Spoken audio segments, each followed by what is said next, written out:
mwanzo sehemu ya 3. Mwandishi ni Gazi ya. Oya, mambo vipi? Misha zinasonga mwanetu, harakati zinaendaje? Jana tulikula nyama nyingi pale soko la kijiji. Mambo poa. Njoo kwanza, mtoto mzuri mwenyewe, naweza nikakuoa nikakupiga ile kwanza babangu Balesa, naweza nikakupa ile kampuni yote. Njoo kwanza utupe hai. Mambo. Oya mwanangu, simekutana naye tena ule demu ambaye bibi yake mchawi. Eti ananiambia we kaka niazime buku. Nikamnyima mwanangu. Sikutaka kumtukana.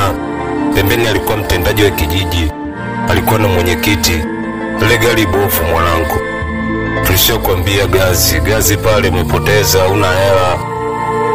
Ni watu mwanangu wanalia, wanaenda pale kila siku kuposa mwanangu, wanaambiwa udemu olewi. Tena alivyosikia we demu mzima, wametudanganya kijijini tujue demu anaumwa, demu mzima.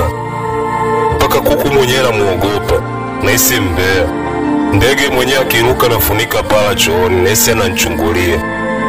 Bora hata watoto wa kike umbea kwa ufani, hao wa kiume wanatupotezea tu mwanangu, hatuwaelewi.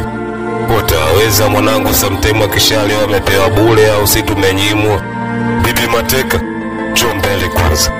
Leo natakiwa uombe msamaha kwenye kilinge hiki cha hekima. Tulikwambia umlete mtoto wa Bakari, umeshindwa. Umlete Rashidi, umeshindwa. Umlete bibi cha Upele, umeshindwa. Sasa wewe tuambie leo kwenye ukoo wako tumle nani nyama? Au leo tunakutafuna wewe? Ngoja kwanza mkuu, msinitafune. Pale kwetu pale kuna yule mtoto kazaliwa juzi, yule tunamla kisusio na supu yake. Sasa tunakupa siku 3 umlete hapa saa 9 usiku, tukutane kwenye kilinge cha hekima. Mkuu, ngoja kwanza, mimi naoja huku. Kuna mtu kaja kijijini kwetu anajifanya naye yuko ngangari, anashindana na sisi. Je, huyo mtu anakaa wapi? Kule bondeni. Sasa nitawapa dawa, mwende mkawategeshea wanawake pale mtoni. Kila siku wao anaenda mtoni, mwenyekiti asipate tabu. Tukitega tu majini yetu wanakamatwa pale. Kwa hiyo sasa kuanzia leo tuulani ule mto, twende kwa mkuu wetu wote. Hata mimi sitaweza kutega hilo bomu, zaidi ya mkuu wangu ataharibu kile kilinge chote. Sema wale wana visu pale mtoni, kwa maana tunawaogopa.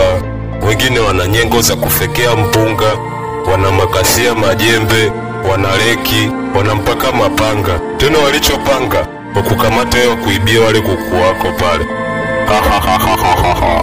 Hawawezi kuiba hata ndege aliyejenga kwenye nyumba yangu. Tutaona sasa wao na sisi nani wajanja.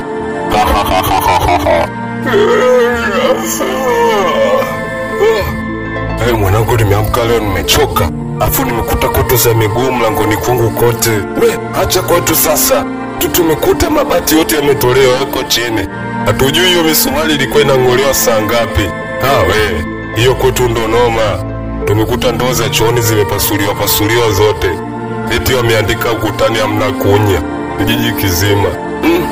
Mwanangu, hii tabu mkali. Nimepaka niende kwa mwenyekiti. Ila mwenyekiti tumemsikia naye analia. Anasema mtoto wake leo kafa.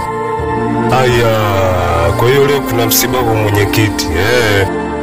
Inatakiwa wote tushuke kwa mwenyekiti. Sasa hizi jamani, wenye ndo anga, umeona? Au si ndo masela wa maskani?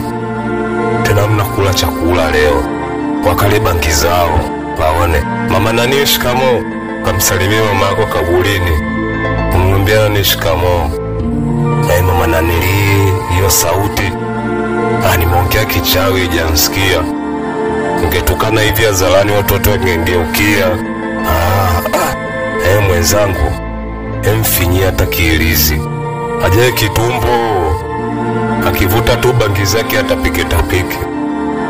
Tumemaliza, tukutane kwenye 3. Mwenyekiti wetu kasema asante sana kwa wote mlokuja. Mwisho tukutane sehemu ya 4. Mwandishi ni Gazi ya.